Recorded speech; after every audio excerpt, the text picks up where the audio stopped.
Atenção Porto, o mercado ainda não fechou. O Galatasaray acaba de fazer uma proposta pelo Diogo Costa de 20 milhões de euros. Claro que esta proposta foi imediatamente rejeitada pelo Porto. Chega a ser até ofensivo achar que o guarda-redes do Porto, um dos melhores guarda-redes do mundo, o guarda-redes titular da seleção, prestes a fazer 200 jogos pelo Porto, com uma cláusula de 75 milhões de euros. Achar que ele vale 20 milhões chega a ser ofensivo para o Porto. Mas eu acho que está aqui um sinal claro de que o mercado de transferências ainda não acabou. Tudo pode acontecer.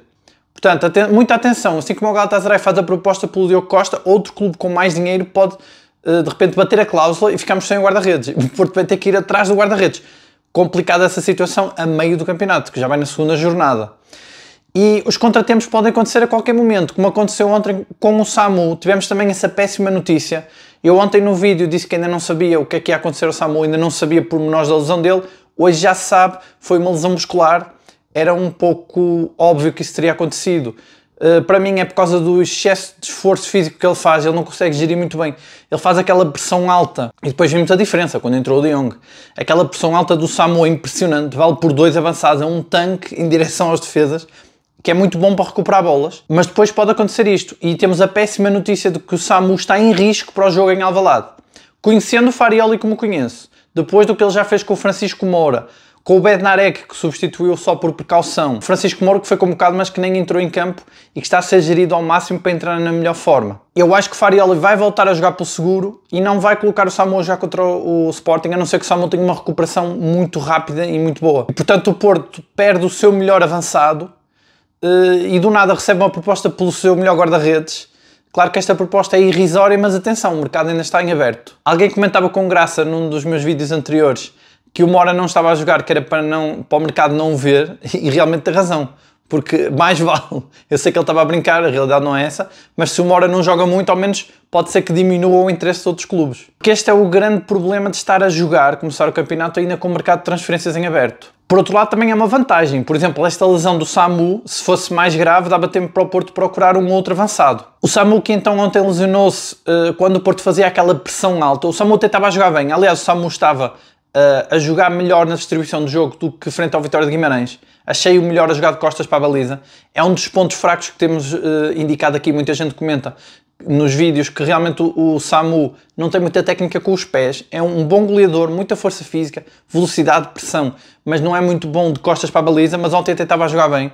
Ele depois falha 2 golos, como fizemos aqui na análise de ontem. Sai em lágrimas, ele sentiu realmente que aquela lesão podia ser algo mais. Não foi tão grave como poderia ser, mas acaba por tirá-lo do jogo com o Sporting, que vai ser um jogo importantíssimo. Eu acho que ele também sente essa pressão do De Jong, porque o De Jong está ali com a sua classe, experiência, qualidade, com outro estofo mental que pode tirar-lhe lugar. Por acaso o De Jong não marcou nenhum golo, mas até entrou bem. Eu acho que ele faz aquela assistência para o Rodrigo Moura. Aliás, já vamos às declarações de Farioli, que ontem eu ainda não tinha visto. Hoje já temos esses dados para fazer a segunda parte da análise, digamos assim, do jogo.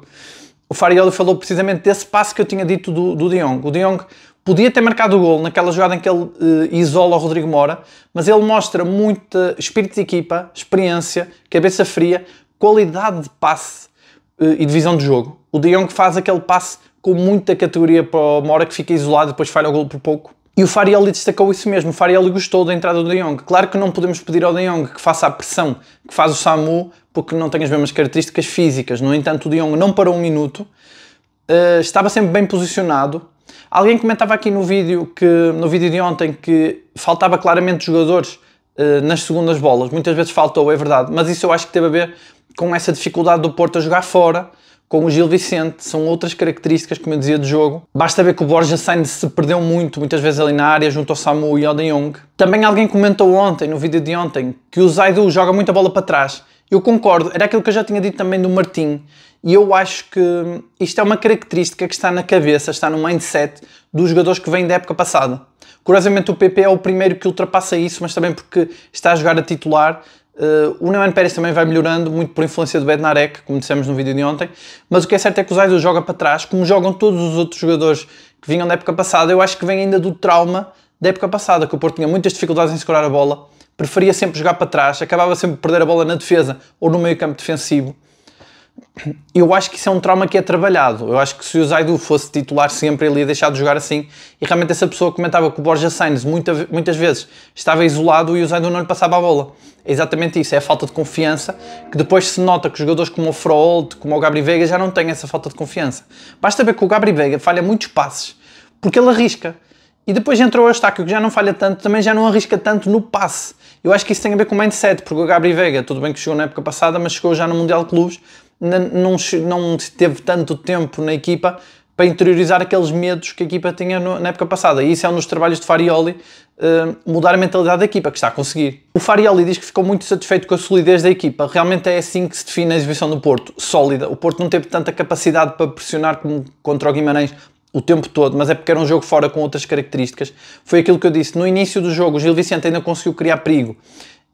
E o Porto acabou por mostrar que é aquela equipa que, se não der para jogar como gosta, não vai perder a intensidade, vai à falta, vai para cima do adversário. Achei interessante que o Farioli individualizou bastante, falou do PP, diz que ele está com um sorriso na cara. Nota-se que há um esforço do Porto e do Farioli em motivar o PP, em tirar dele o máximo partido, a máxima qualidade. O próprio PP também falou depois e disse que está no seu melhor momento, que está muito feliz, até parece que postou nas redes sociais qualquer coisa também a dizer que está no bom caminho. O PP está realmente diferente e é uma questão psicológica, está a ser reabilitado e está muito bem. O PP já me leva 2 golos em 2 jogos, mas com um grande golo, um golo à ponta de lança. Aquele golo não é fácil, atenção, há muitos avançados que falhariam aquele golo porque ele remata sem deixar a bola cair.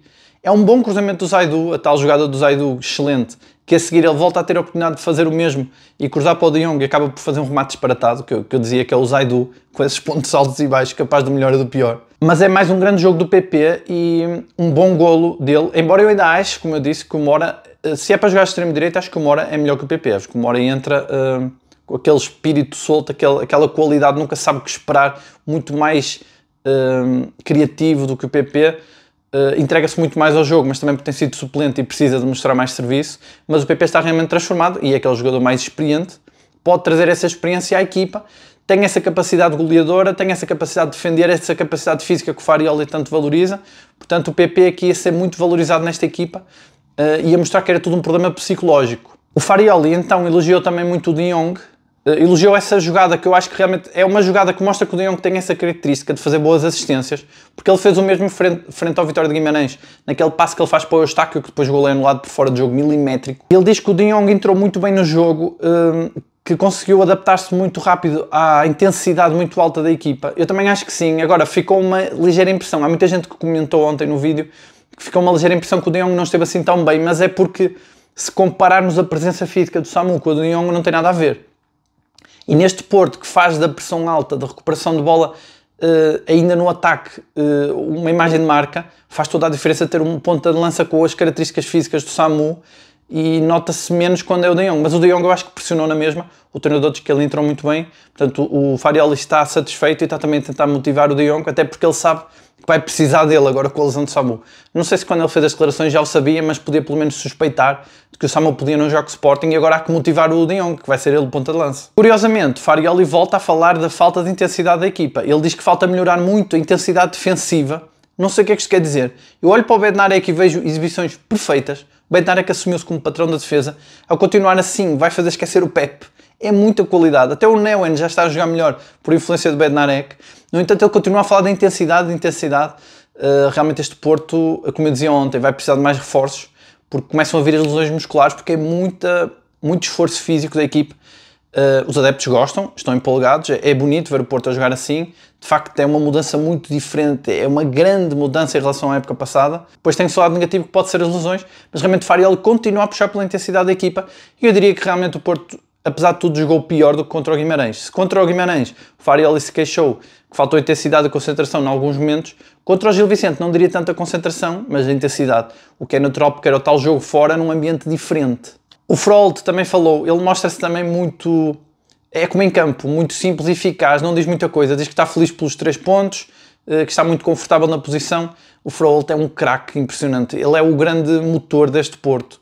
Ele faz aquele, basta ver, por exemplo, ele faz aquele corte no lance do Gil Vicente, que o Diogo Costa fica a pedir falta, e é o Froholt que faz o corte para não dar golo, e depois é o Froholt que marca o golo também lá na frente, é o Froholt que enche o meio campo, que grande jogador e realmente muito eficaz e um futebol muito simples e muito prático. O Froholt não é de embelezar muita jogada, ele é prático, é rápido. E realmente eu ainda estou aqui na dúvida, quem é o suplente de Froholt? Eu acho que não há no Porto mais nenhum jogador com estas características, e por isso que também tanta gente comentava no vídeo de ontem, mais uma vez, que precisamos do Kenneth Taylor. O Porto está a jogar com o tempo, mas realmente se o Froholt tiver algum problema, precisar de sair, eu acho que o Porto não tem nenhum jogador com estas características, precisa de outro. O que mais me impressiona no Froholt é o transporte de bola que ele tem. Muitas vezes ele não tem linha de passe e ele constrói a própria linha de passe para ele próprio. E estamos a falar de um jogador de 19 anos, que vai ainda evoluir muito e ainda se está a adaptar ao futebol português. Quanto aos outros dois do meio campo, muita gente comenta, o Varela e o Gabri Veiga ainda não são unânimes entre as pessoas que comentam aqui nos vídeos, entre os portistas, podemos dizer assim, no geral. O que é normal, o Varela está-se a adaptar a tal posição 6. O Varela fica muito desprotegido. Em jogos como o de ontem, frente ao Gil Vicente, equipas que caem muito, com arbitragens, que também já lá vamos, muita gente comentou, em que tudo é falta e em que o Gil Vicente joga precisamente para sofrer a falta, para entrar na mente do Porto, para criar confusão no jogo. O Varela está muito desprotegido ali sozinho, número 6, e ele ainda vai muito para a falta. Ele acaba por ver um cartão amarelo injusto, porque aquilo não era lance para cartão amarelo. Houve outros lances sim que ele podia ter visto amarelo. Mas depois que o Varela leva amarelo, nota-se que há mais cuidado da parte dele, porque o contacto físico é inevitável e ele é forte fisicamente, está-se a adaptar ainda. Outro problema que eu acho do Varela é que ele ele recua muito quando há contra-ataques. Ele não fica fixo na posição 6, ele recua quase para central, o que faz com que o Froholt então apareça muito atrás. Eu acho que o Varela podia ficar mais no meio campo, acho que é um pouco receio dele ainda, porque ele ainda tem dificuldade em ler o jogo, em antecipar-se, e ele prefere recuar um pouco para tentar perceber para onde é que a bola vai. Mas acho que isto é tudo uma questão de adaptação. Claro que se o Porto contratar outro 6, se for um 6 realmente tradicional, típico, como o Farioli quer, o Varela pode ter lugar em risco, ou pode melhorar a sua qualidade, como acontece com o Samu, com o De Jong, que será outro concorrente que poderá também transmitir-lhe outra confiança e fazer com que a intensidade dele aumente. Mas o Varela está a melhorar de jogo para jogo. Ele tem um papel preponderante neste Porto, aparece demasiado no jogo, ele tem que compensar laterais, tem que compensar centrais, tem que compensar médios. É esse jogador defensivo e ele está bem, só que fez muitas faltas, mas muitas delas também provocadas pelo Gil Vicente. Depois, a questão do Gabri Veiga, muita gente diz que o Mora é melhor que o Gabri Veiga, e eu também acho que o Mora é superior, só que eu acho que o Farioli aqui já fez uma meia-culpa, já voltou atrás. Depois do que o Farioli tinha dito na antevisão, de que o Mora podia jogar noutras posições e não só a médio, isto foi uma novidade nas declarações de Farioli, e notou-se então depois na prática o Mora entra para extremo direito, ou seja, eu acho que o Farioli desistiu da ideia de adaptar o Mora a médio, a número 10, provavelmente não resultou bem como ele queria, então agora o concorrente do Gabri Veiga é o Eustáquio e não o Mora, mas não deixa de ser, como eu dizia no vídeo de ontem, o Mora e o Gabri Veiga, os dois jogadores que têm liberdade para estarem mais soltos e para errar mais, por isso que não podem jogar os dois juntos, porque o treinador quer apenas um assim para manter a intensidade, e ainda mantém a preferência pelo Gabri Veiga, pela força física dele. Mas como muita gente comentava aqui, o Gabri Veiga não tem muito controle emocional, tem que melhorá-lo. Ele não pode estar sempre em quesilhas, em cada jogada, em cada lance. Pode arriscar cartões vermelhos, como aconteceu frente ao Twente. Muita gente diz que o Gabri Veiga falha muito. Ele não falha muito, ele arrisca muito. Ele tem realmente muita qualidade no passe. Ele consegue distribuir o jogo muito rápido. Ele faz a bola andar quase sem tocar nela. Muitas vezes, só com uma simulação, ele já muda tudo. E ele estava a fazer essa tal deambulação para o lado esquerdo. Ele aparecia muito como se fosse um extremo esquerdo. Mas se vocês virem, ele praticamente não corre. É a bola que corre por ele. É uma característica do Gabri Veiga, ele é bom a distribuir o jogo. Só que também arrisca muito, e lá está, também não tem esse mindset de ter medo de arriscar, então quase sempre os passos dele são para a frente, passos a rasgar, muitas vezes falha. Mas tem qualidade o Gabri Veiga, também está a adaptar-se, é um bom número 10. Agora, claro, se compararmos com o Mora, também acho que o Mora tem mais qualidade, mas eu pergunto-me quem é que neste Porto tem mais qualidade técnica que o Rodrigo Mora. Eu acho que ninguém. Apesar de termos um PP, um Borja Sainz, um Gabri Veiga, todos eles muito criativos, eu acho que o Mora supera-os nesse quesito de criatividade. E o Mora entrou só uns 10 minutos, pouco mais no jogo, e mesmo assim tem dois lances que pode fazer golo, tem aquela criatividade toda. Ele quis mostrar muito serviço, ele acabou por andar por todo lado, vinha tanto atrás ao meio campo buscar a bola, como jogou extremo direito, como apareceu por cima do Willian Gomes do lado esquerdo, como apareceu na área quando o De Jong faz aquela assistência. O Rodrigo Mora muito ativo. Eu acho que ele merece a titularidade, vamos ver, pelo menos entrar mais vezes. Agora ele vai ser visto como extremo, tem mais possibilidades a extremo. O Farioli voltou a colocar o Willian Gomes primeiro, eu dizia no outro vídeo, não entendo porquê. O Willian Gomes tem realmente muita atitude, tem mais físico também, ele tem entrado de forma muito positiva, mas eu acho que o Rodrigo Mora é melhor e tem entrado também melhor. Essa questão que muita gente comentou do Borja Sainz estar mais desaparecido no jogo, tanto que ele é logo substituído ali nos primeiros minutos da segunda parte, é porque o Borja Sainz estava a jogar muito no meio, ele estava muito escondido entre os centrais. E como dizia esse subscritor, o Borja Sainz, muitas vezes marcado, não recebia o passe no minuto certo e o Gil Vicente imediatamente comia as linhas, e por isso que também teve um jogo mais ingrato. Mas o Borja Sainz é sempre bom porque ele, com a sua atitude ele consegue sempre empurrar a defesa, desgastar os defesas. Basta ver, ele antes de ser substituído faz aquela arrancada que eu nem estava a entender muito bem, ele correu o campo todo, da esquerda para a direita, e depois faz a falta, vê o cartão amarelo, que foi porque ele sabia que ia ser substituído, ou seja, ele tem essa energia toda, é muita força, e desgasta as defesas adversárias, obriga que o lateral adversário não suba muito, portanto ele tem sempre um trabalho importante, mesmo quando não tem tanto espaço para mostrar a qualidade técnica toda que ele tem. Eu também acho que Farioli fez com que ele fosse mais para o meio, colocando o Gabri Veiga mais na esquerda, que era na esperança dele marcar golo, porque ele também tem capacidade goleadora, para aumentar, para fazer superioridade numérica na defesa fechada do Gil Vicente. E o Porto, curiosamente, isto é uma estatística estranha, tem exatamente o mesmo número de golos e o mesmo número de pontos que tinha na época passada. Agora, o que é engraçado é que há mais entusiasmo e não tem nada a ver com a época passada, porque nós vemos o Porto a jogar melhor, está mais empolgante, tem mais soluções. Eu diria que o único problema deste Porto ainda é ter que afinar mais a pressão alta. Às vezes, quando essa pressão alta não funciona, o Porto recua muito, defende muito, e depois é mais difícil retomar essa pressão alta e também desgasta mais os jogadores. Mas os sinais são muito positivos e os adeptos mostram que estão muito confiantes nesta equipa, tanto que o Porto colocou os bilhetes à venda para o jogo com o Casa Pia, já está praticamente esgotado, vai ser mais um jogo de casa cheia. O ambiente é muito bom em torno da equipa. Eu diria que é jogo a jogo, claro, mas eu diria que vai ser o jogo frente ao Sporting que vai marcar aqui a diferença. Se o Porto vencer, porque o Porto, apesar de ter vencido os 2 primeiros jogos, venceu frente ao Vitória de Guimarães, o que tinha dado empate na época passada, e venceu no terreno do Gil Vicente, que já não vencia há 2 anos, e agora se vencer ao Sporting será também mais um jogo. Agora não tenho aqui a estatística, fica para outro vídeo mais para a frente, também porque ainda temos outros jogos antes. Mas também o Porto já não ganha em Alvalade, eu acho, há algum tempo. Se puderem deixar nos comentários, não tenho certeza, mas acho que já não ganha há algum tempo. Ainda por cima, pequenos sinais que se vão formando aqui, que são um pouco preocupantes, valem o que valem, mas parece que o Mateus Reis conseguiu, vai jogar frente ao Porto, não vai ser castigado. O Sporting conseguiu adiar o castigo dele ainda mais e ele está disponível. O Porto fica sem o Samu, o Sporting fica com mais um jogador que pode jogar naquele jogo, mais um defesa, e são pequenos pormenores. Esse jogo vai ser bem complicado. Até lá a equipa do Porto também vai sofrer muitas alterações, é isso que também é louvável. O Porto está a conseguir crescer muito de jogo para jogo e fazer grandes exibições, mesmo com um mercado tão ativo.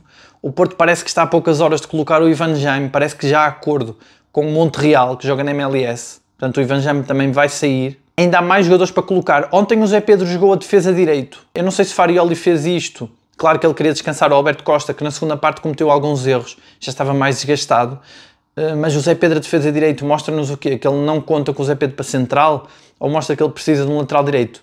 Porque eu acho que as alterações de Farioli têm sido muito claras, têm dado sinais muito claros sobre o que é que ele espera de cada jogador. Por exemplo, o facto do Rodrigo Mora entrar para extremo direito mostra que ele agora conta com ele para extremo direito, e para mim mostra-me que ele talvez já não vá contratar o extremo direito, porque estando o Rodrigo Mora, já temos PP e Rodrigo Mora do lado direito, já temos William Gomes e Borja Sainz do lado esquerdo, e já não é tão premente a contratação de um extremo direito. Então eu não sei se o Zé Pedro, a lateral direito, nos mostra que ele não vai contratar outro lateral direito, ou mostra que não conta com o Zé Pedro a central e quer outro defesa central. O Zé Pedro jogou bem, claro, mas não é a posição dele, não comprometeu, mas também é para defender mais, pronto, era a opção que ele tinha. Ele tinha para o lado esquerdo o Prpic que foi convocado para a seleção de sub-21 da Croácia. Eu acho que já está claro que o Prpic vai ser o terceiro central do Porto, ele não vai jogar a titular, porque esta dupla Bednarek e Nohan Pérez está a crescer muito. Aliás, o Bednarek ainda não o vi cometer nenhum erro, está um centralão perfeito, patrão da defesa.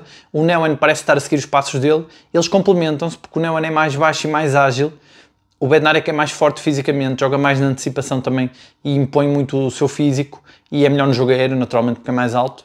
E o Prpic também é um jovem, mas vai ter que esperar para entrar, porque vai ficar como terceira opção. Fica só a dúvida se a quarta opção vai ser o Zé Pedro ou se o Porto vai contratar mais alguém. Muita gente comentou ontem que realmente as laterais do Porto é o ponto mais fraco, precisa de mais reforços, de facto, o Porto só tem o Zaidu e o Alberto Costa, mas também é preciso ver que o Martim e o Francisco Moura estão lesionados. Quando voltarem, o Porto terá mais opções, mas sim, o Porto está no mercado principalmente por um lateral esquerdo. Curiosamente, eu acho que o meio campo do Porto é onde vem mais reforços, vem pelo menos dois, o tal 6 e o 8. O 8 que possa ser suplente, substituir o Froholt, E o 6 que possa ou jogar no lugar do Varela e passar o Varela para suplente, ou pelo menos colocar essa pressão em cima do Varela.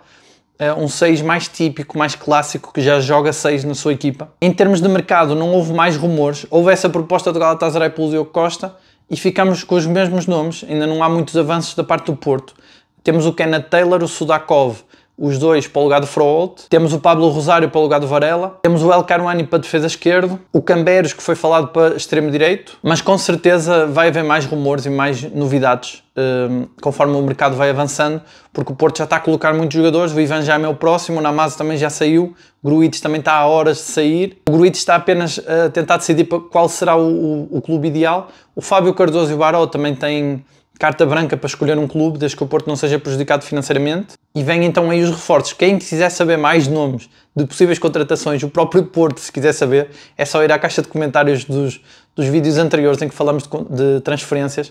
Muito boas soluções que vocês propuseram aqui. Vamos ver, este mercado ainda vai ferver muito para o lado do Porto. Agora, falando daquele ponto que muita gente comentou e que saltou à vista de todos, a arbitragem do jogo frente ao Gil Vicente foi realmente uma arbitragem estranha.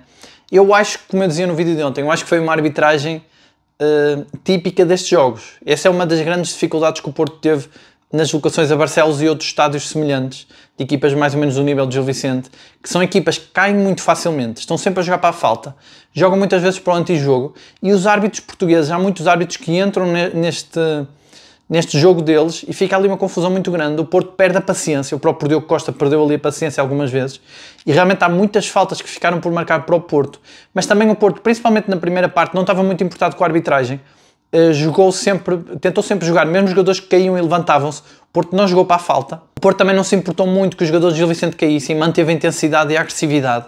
E acho que esse foi o ponto que fez com que o Gil Vicente não conseguisse criar muito perigo. É porque o Porto mostrou que fisicamente era muito forte.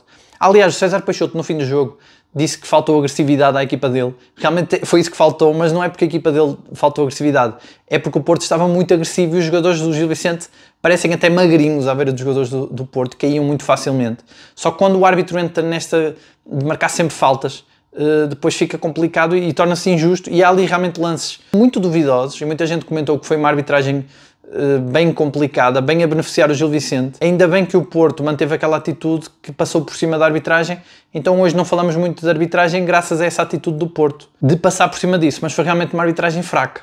Podia ter prejudicado o jogo do Porto. No fundo foi isto, o Porto passou mais um desafio muito difícil, muito importante, 2 vitórias em 2 jogos que não deram vitória na época passada. O Porto continua a melhorar o seu futebol com essa intensidade, com os reforços a brilharem. E agora eu quero saber de vocês, qual é a vossa opinião? O que é que vocês acharam do jogo frente ao Gil Vicente? O que é que vocês acharam das declarações de Farioli? Acham que se justifica ele pedir mais intensidade sendo que a equipa está a ser tão intensa? Quem é que vocês acharam que foi o melhor jogador em campo? Para mim foi o Froholt, eu já tinha dito isto no vídeo anterior, acho que ele foi o homem do jogo. Encheu o campo, foi decisivo tanto na defesa como no ataque e ainda encheu o meio campo. E ainda marcou o golo que desbloqueou o jogo. Qual é que vocês acham que é a posição mais carente do Porto, que está a precisar mesmo de reforços urgente? Quem é que vocês acham que devem ser esses reforços? Surgiram mais nomes, já sabem que eu leio todos.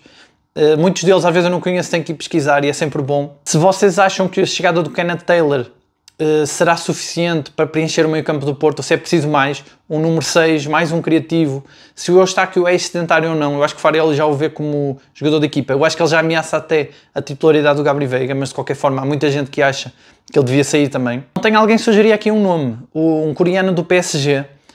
Eu fui ver, o PSG diz que ele é inegociável, portanto acho que o Porto não vai tentar contratar um jogador do PSG que é inegociável, mas seria uma boa contratação, sim. Se vocês acham que o Samu vai fazer muita falta, ou se acham que o De Jong vai fazer esquecer o Samu. Alguém ontem comentava que o Borja Sainz deveria jogar do lado direito, eu não sei se é verdade ou não, já agora deixem nos comentários se o Borja Sainz deveria jogar noutra posição. Ontem o Zaidu já entusiasmou alguns adeptos, muitos disseram que ele deveria ser titular. Se vocês acham que ele deve ser titular, ou se ele deve continuar no mercado para ser vendido. E também o que é que vocês acharam da arbitragem, porque realmente houve muitas críticas e eu só acho que não houve mais polémica porque o Porto conseguiu ser muito superior ao Gil Vicente. E é isso, deixem os vossos comentários, eu leio todos. Muito obrigado por assistirem, deixem o like, subscrevam o canal se ainda não subscreveram e até amanhã.